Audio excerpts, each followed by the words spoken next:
एक दिन की बात है, देवराज इंद्र ने सुरापान कर लिया था, मदपान कर लिया था और अप्सराओं का नृत्य देख रहा था स्वर्ग में। उर्वशी, मेनका, रंभा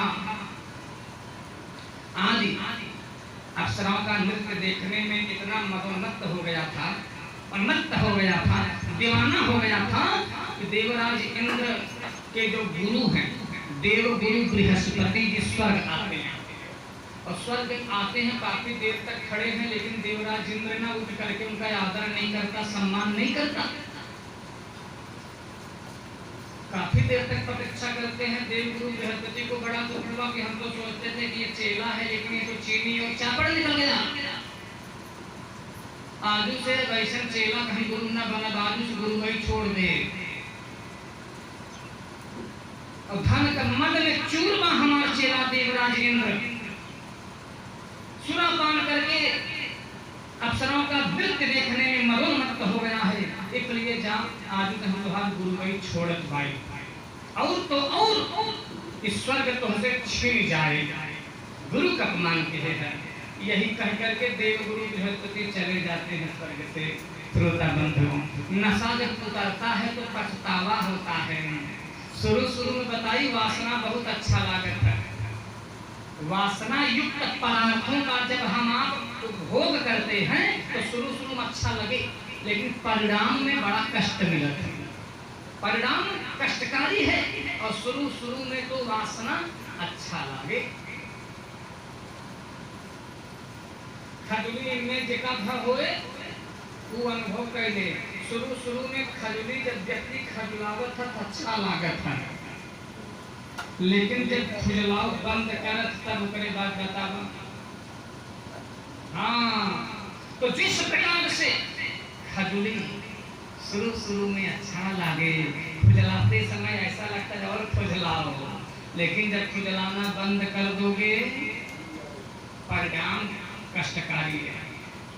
उसी प्रकार से शुरू में वासना अच्छा लागे, लेकिन परिणाम बड़ा कष्टकारी होता है। बोलिए भक्तवत्सल भगवान की।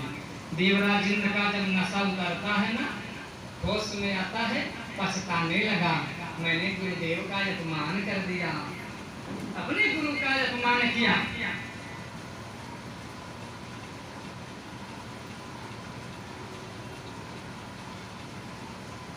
और गुरु जी इस्तीफा भी दे दिए हैं। अब दैत्यों से या असुरों से कौन रक्षा करेगा? गुरुदेव ही उपाय बताते थे। अब गुरुदेव चले गए, नाराज हो गए हैं, किसे गुरु बनाओ? किसी न किसी को तो गुरु बनाना ही होगा। तो सारे देवता लोग नए गुरु को ढूंढते ना कश्यप ऋषि, जानते राजा दक्ष, कल मैं निवेदन किया था 13 कन्याओं का विवाह कश्यप ऋषि के साथ में किया है।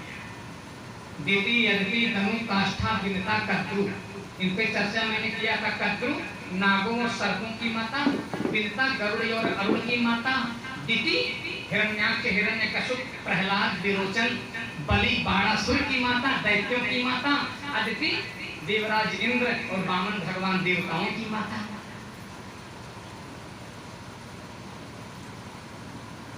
प्यारे प्रभु प्रेमियों, कश्यप ऋषि के एक पुत्र थे त्वष्टा, नाम सुने होंगे।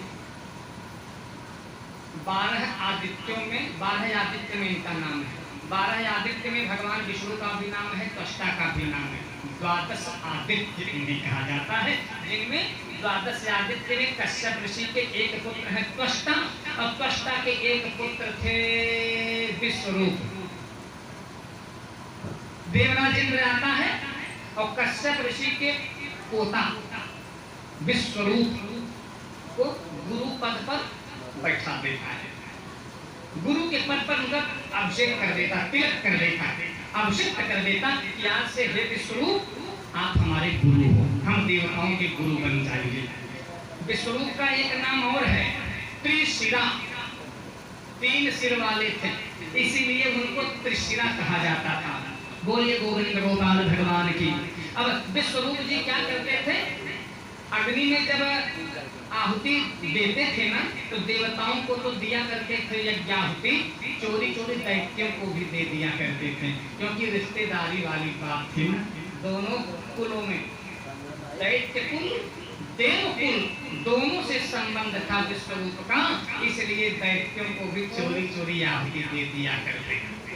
तुम भी खा के मोटे तगड़े हो जाओ। इसकी जानकारी जब देवराज इंद्र को भई, बोला अरे अगली बार जो हुआ हम गलती किए रहे, हमार जवन देवगुरु बृहस्पति रहे, हमें चेला की जगह चीनी चापड़ कहे रहे कि चेला ना चीनी चापड़ है। तो यह हिदायत देखते ही हम तो गुरु समझ के इन्हें गुरु देवतन के गुरु बनाए रहे कि गुरु लायक बाएं, लेकिन ये गुरु ना है, गोरु गोबर हुई है। चेला चीनी चापड़ और गुरु गोरु गोबर। गुस्सा आया देवराज इंद्र को कि चोरी चोरी दैत्यों को भी यज्ञ भाग दिया जा रहा है। अपने वज्र से विश्वरूप के त्रिशिरा के तीनों सिर को धड़ से अलग कर दिया। उस ब्राह्मण की हत्या बंद कर देता है देवराज इंद्र और ब्रह्म हत्या का पाप लग जाता है। बोले गोविंद गोपाल भगवान की। अभी भी पिंड नहीं छूटा। जब त्वष्टा को पता चला विश्वरूप के पिताजी को देवराज इंद्र मेरे पुत्र विश्वरूप का वध कर दिया, तो वे यज्ञ करने लगते हैं और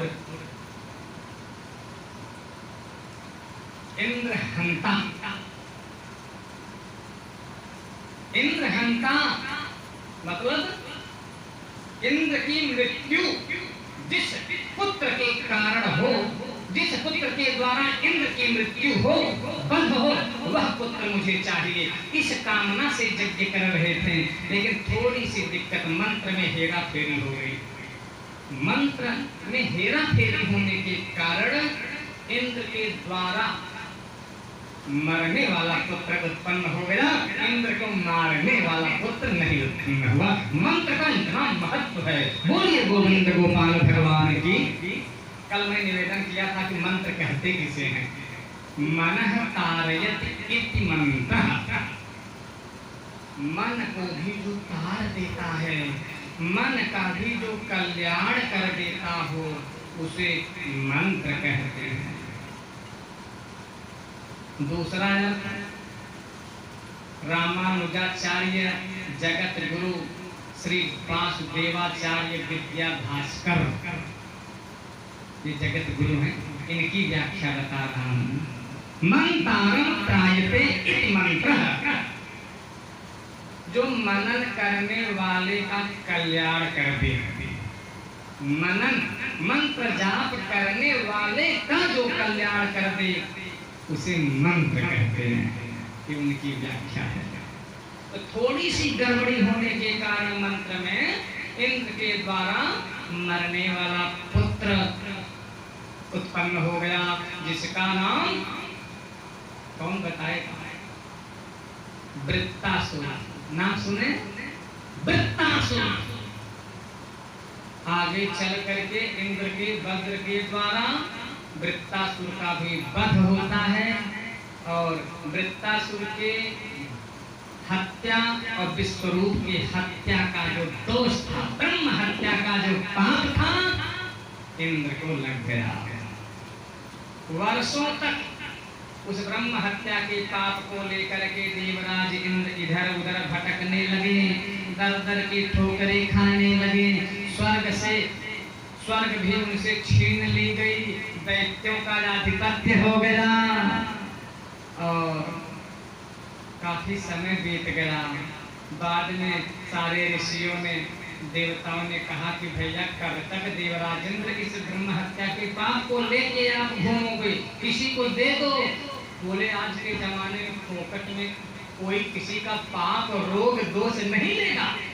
बोले लालच दिखाओ, बिकेंगे। कैसे नहीं बिकेंगे? कीमत सही लगाओगे तो बिकेंगे।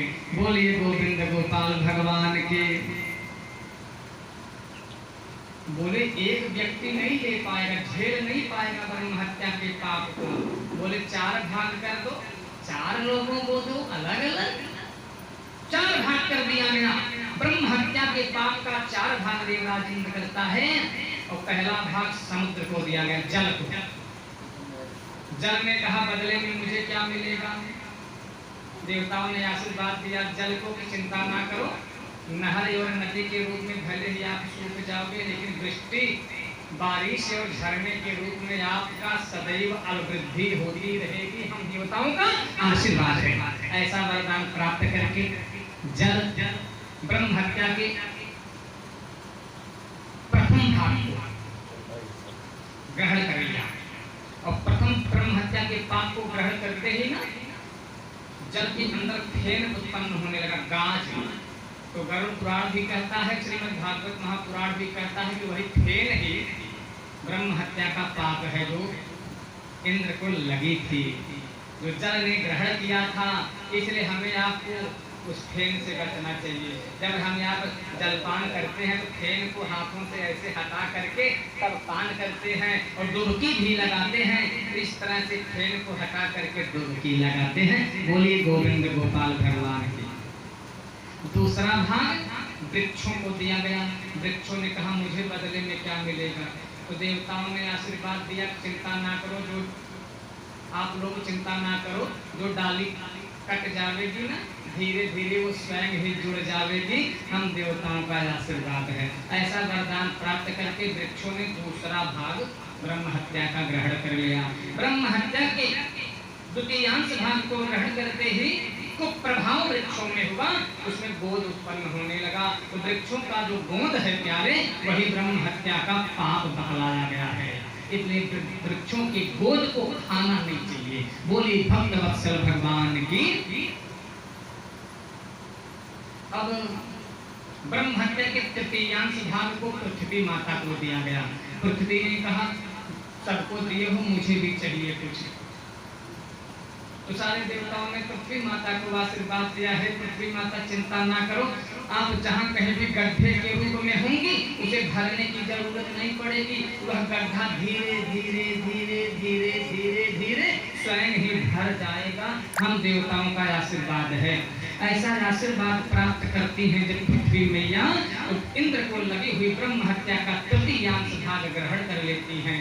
और तृतीयांश भाग ब्रह्म हत्या का ग्रहण करते ही उसका जहाँ तहाँ इतना ज्यादा प्रभाव हुआ कि वहाँ की जमीन ऊसर पापड़ टाइप की हो गई हो, रेगिस्तान मरुस्थल टाइप की हो गई। ये ऊसर पापड़ टाइप की रेगिस्तान मरुस्थल जितनी भूमियां हैं वो सब ब्रह्म हत्या के प्रभाव से प्रभावित होने के कारण मरुस्थल हो गई, मरी भूमि जिसे कहा जाता है। बोलिए गोविंद गोपाल भगवान की। अब इंद्र को लगी हुई ब्रह्म हत्या का चतुर्थांश भाग, चौथा भाग स्त्रियों ने लिया। स्त्रियों ने कहा मुझे भी बदले में कुछ चाहिए।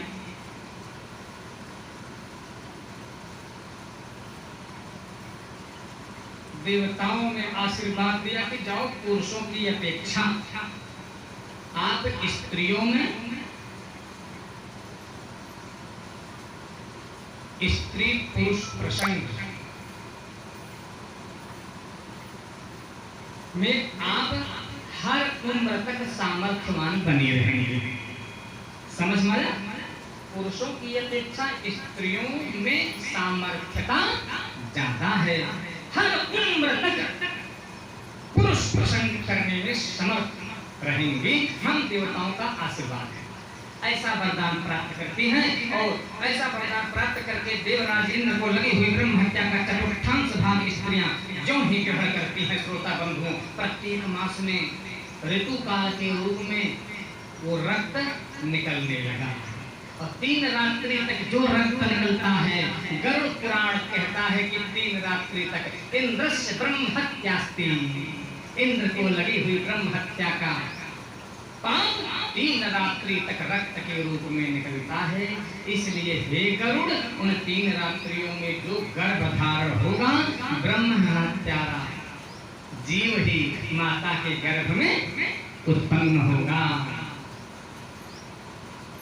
प्रविष्ट होगा और ब्रह्म हत्यारा वह बनेगा जन्म लेने के बाद। इसलिए पति और पत्नी को इतना परहेज तो अवश्य करना चाहिए कि ऋतु काल के समय में 3 रात्रि तक पति, इसमें लिखा गया है, पति जो है पत्नी का स्पर्श न करे, पति जो है पत्नी का मुखड़ा ना देखे, मुख दर्शन वर्जित बतलाया गया। स्त्री 3 रात्रि तक अस्पृश्य मानी गई है। अस्पृश्य माने स्पर्श करने योग्य नहीं है। 3 रात्रि तक स्पर्श ना करो, मुख दर्शन ना करो। हाँ, इतना छूट है, चौथी रात्रि से स्पर्श कर सकते हो, मुख दर्शन कर सकते हो। चौथी रात्रि, 7 रात्रि तक गर्भाधान वर्जित है। अब जिसे पुत्र की कामना है 8वीं रात्रि, 10वीं रात्रि, 12वीं रात्रि, 14वीं रात्रि, और जिसे कन्या की प्राप्ति की कामना हो, कन्या हो, उसे 9वीं रात्रि, 11वीं रात्रि, 13वीं रात्रि, 15वीं रात्रि। समझ में आया ना? इस नियम का पालन करिए। सम दिनों में मतलब 8, 10, 12, 14 इन रात्रियों में पुत्र की प्राप्ति, 9, 11, 13, 15 इन रात्रियों में कन्या की प्राप्ति होगी। ये गरुड़ पुराण कहता है। वीर्याधिक्य के कारण पुत्र की प्राप्ति, राजाधिक्य के कारण कन्या की प्राप्ति, और दोनों के समान हो जाने पर, रज और वीर्य के समान हो जाने पर नपुंसक की प्राप्ति होती है। हे गरुड़, शेष चर्चा कल, क्योंकि कथा बहुत लंबी कथा है, बड़ा अध्याय है। इस पे पुनः एक बार हम विचार निवेदन करेंगे कल।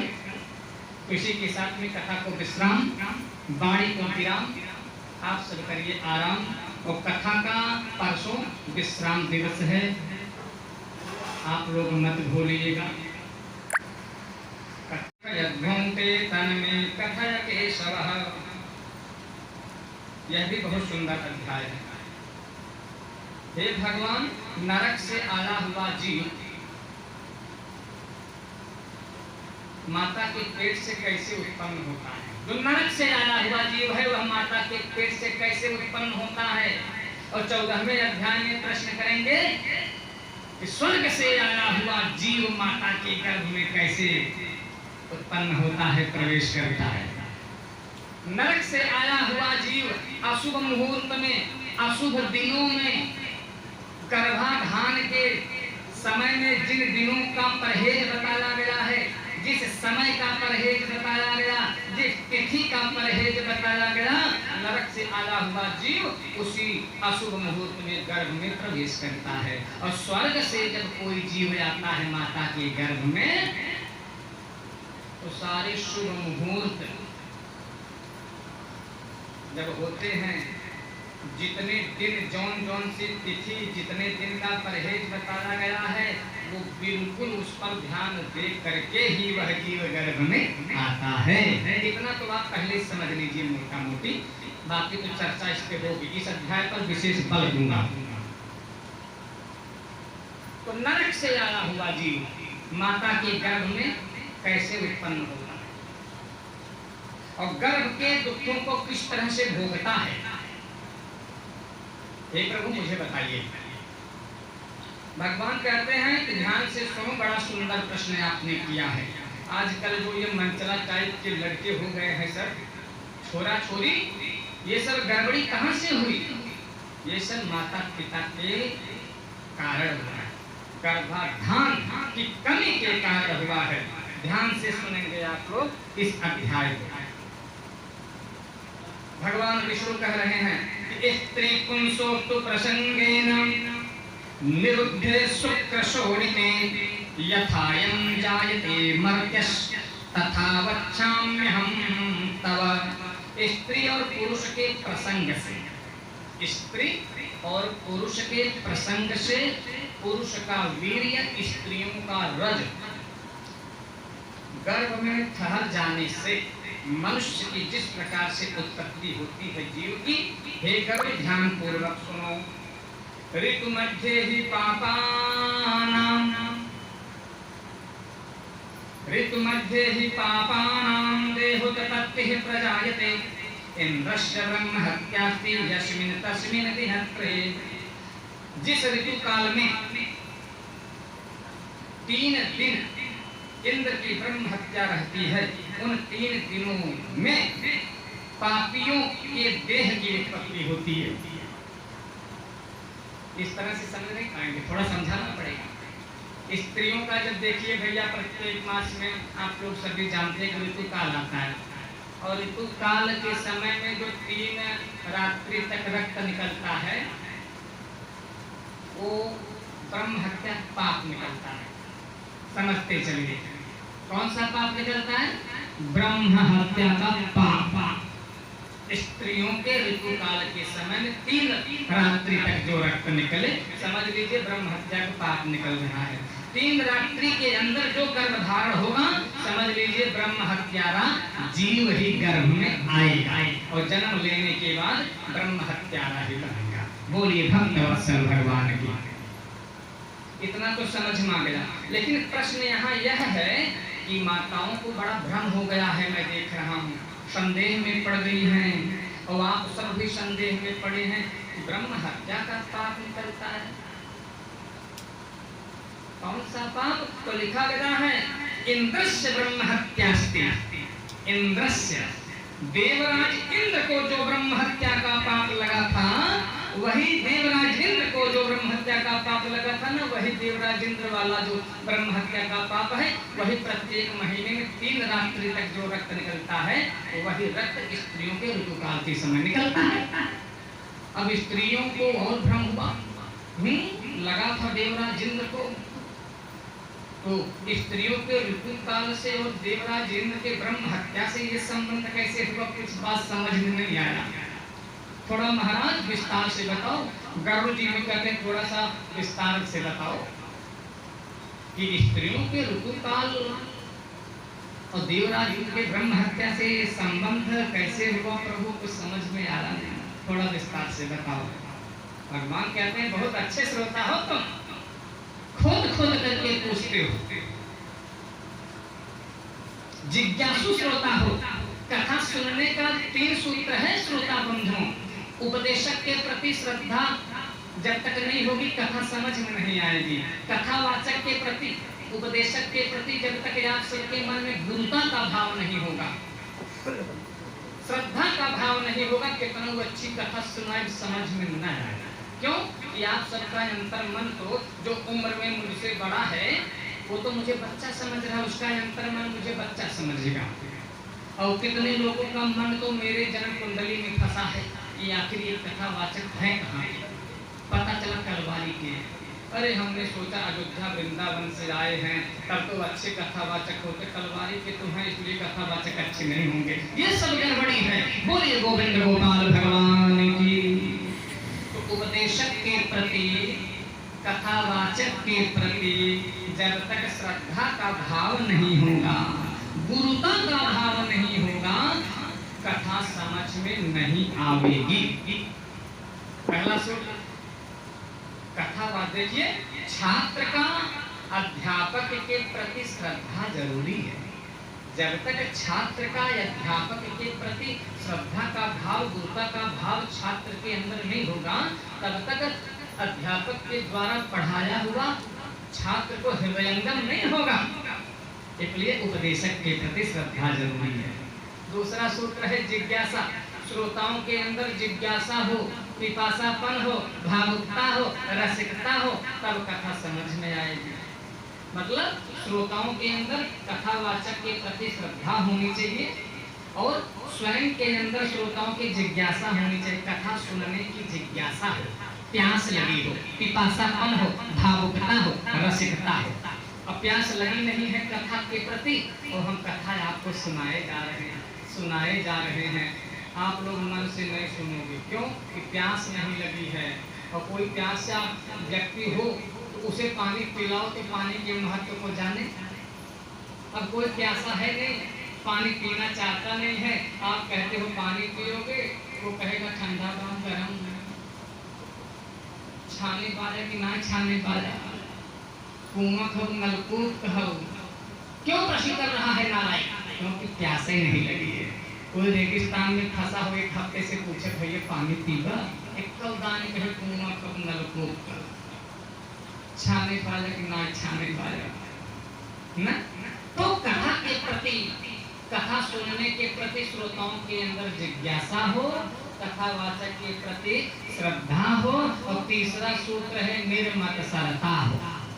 मत्सर ना हो, निर्मत्सरता का भाव रख करके कथा सुनो। अब एक पड़ोसी से दूसरे पड़ोसी झगड़ा भर रहा, अरे पड़ोसी हैं तो कमान पड़ोसी जो नहीं पड़ोसी झगड़ा ना हो, पड़ोसी हो गई जरा झगड़ा करे बिना। बोलो भक्त वत्सल भगवान की। कामी संत हो लोभी हो राजा, कामी संत हो लोभी हो राजा, क्रोधी ससुर हो विरोधी हो भाई, मित्र सदा कपटी सठ सेवक, दीन सहाय स्वतंत्र लुगाई, पूत कपूत लड़ाकू पड़ोसी,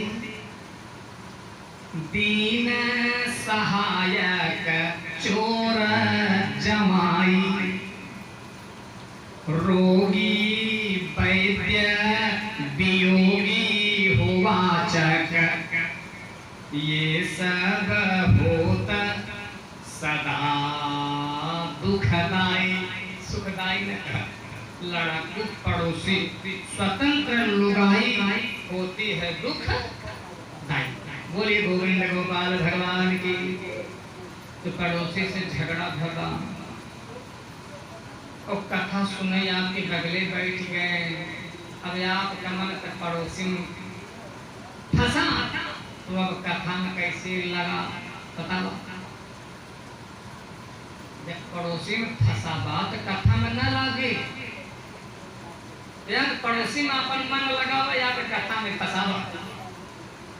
मन एक बाना के 10-20 बात उधो मन न भयो 10-20 उधो।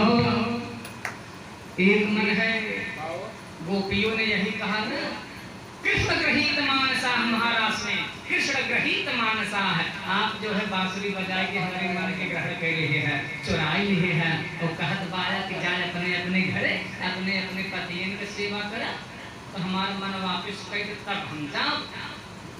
तो भगवान कृष्ण कहें एक दान जेकर मन लग जात ना, हमें फंसा था, तो फिर हम चाह के भी ना दे सकी थे।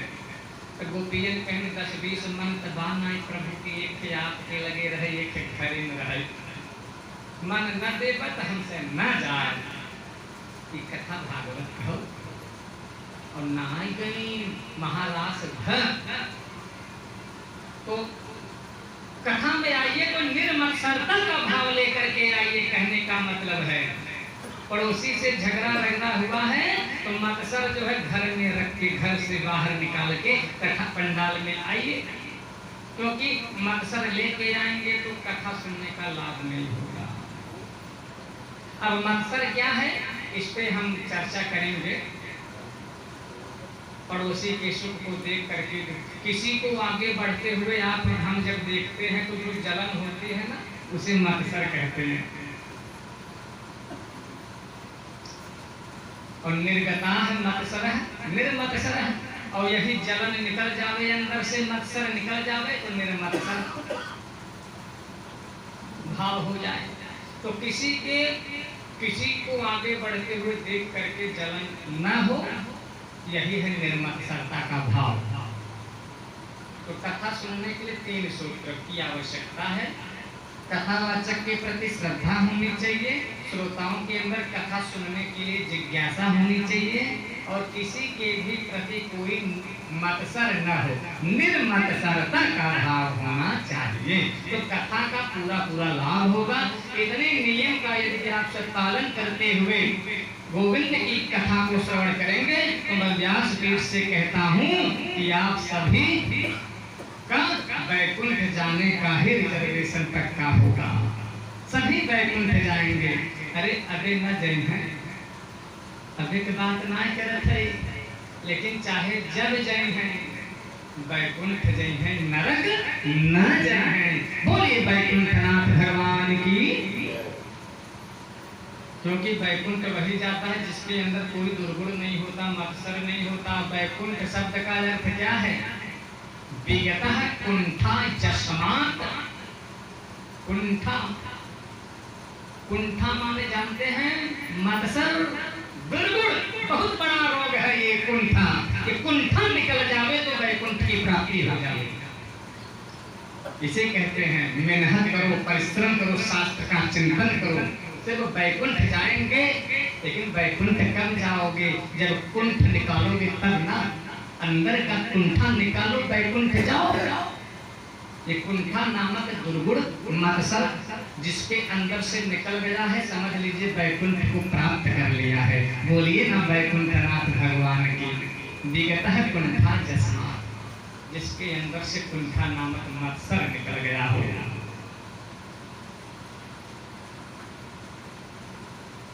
वैकुंठ शब्द पर भी मेरी चर्चा है, मैं बहुत अच्छी व्याख्या किया हूँ। जो हमारा YouTube चैनल है देवचरण भागवत स्पेशल, इन सभी शब्दों पर मेरी सुंदर व्याख्या है। तो आप लोग हमारे चैनल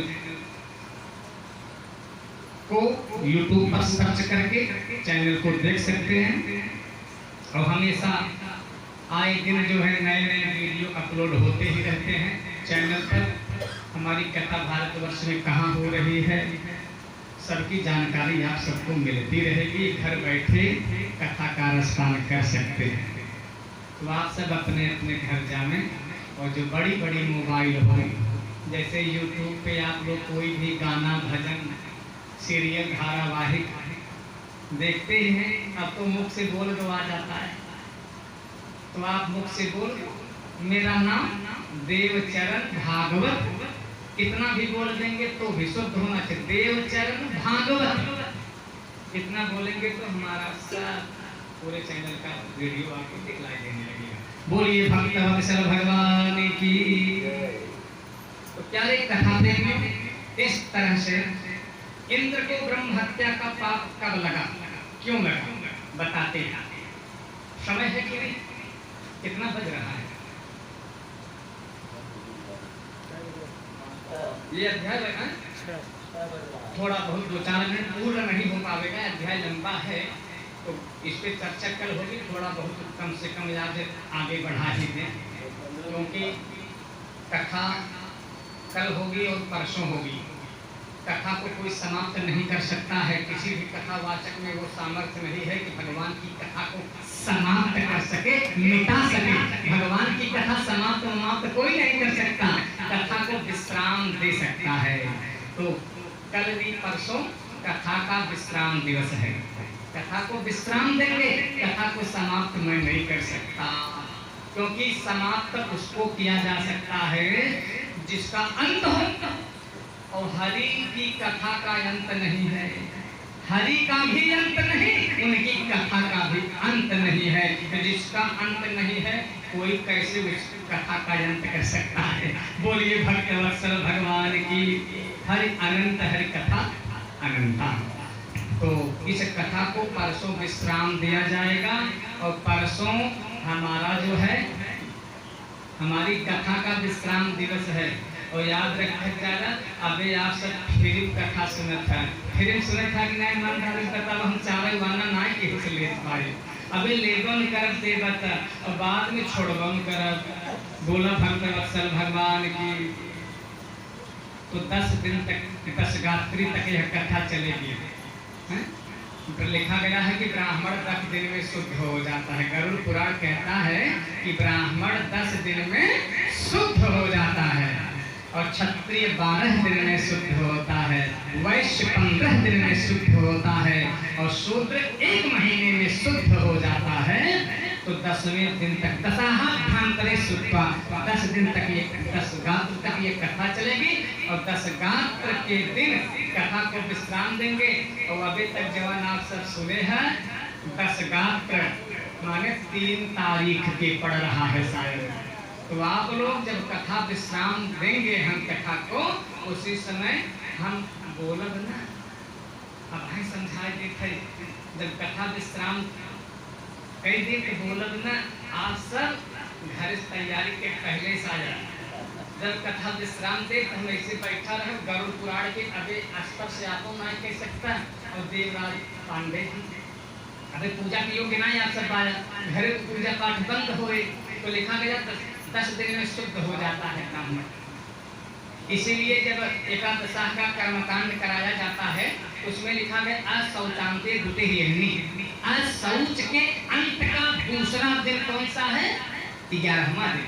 11वें दिन को पवित्र शुद्धि वाला दूसरा दिन माना गया है और 10वें दिन को पहला दिन माना गया है। पवित्र वाला दिन 10वां दिन पहला है और 11वें दिन जो संकल्प पढ़ा जाता है उसमें पवित्र वाला दूसरा दिन अशौचांते, अशौच के अंत का द्वितीय माने दिन, दूसरा दिन 11वां दिन। तो किसी भी प्रकार से मैं आप सबके मन में जो भ्रम होगा कि जब तक गौर गणेश नहीं होगा तो मैं भी हमारी जहाँ भी जनपद में और पड़ोसी जनपदों में जो भी कथा चलती है 10वें दिन भैया में कथा को विश्राम दे करके वहाँ से हमारी विदाई हो जाती है।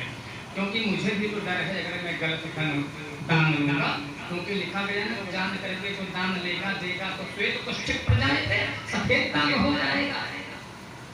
लेकिन मैं जानता हूँ, शास्त्री हूँ, इसलिए शास्त्र की बातों को मैं ज्यादा मानता हूँ और तभी आप लोगों को मनवाने के लिए निवेदन करता हूँ।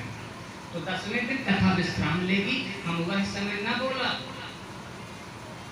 अबे बोला बिहानो याद धराई, लेकिन वह दिन न बोला और चुपचाप ईमानदारी से आपसे बारा गरुड़ पुराण भगवान की चढ़ाई इन्हें प्रणाम कर लेते हैं। आवाज जावक ना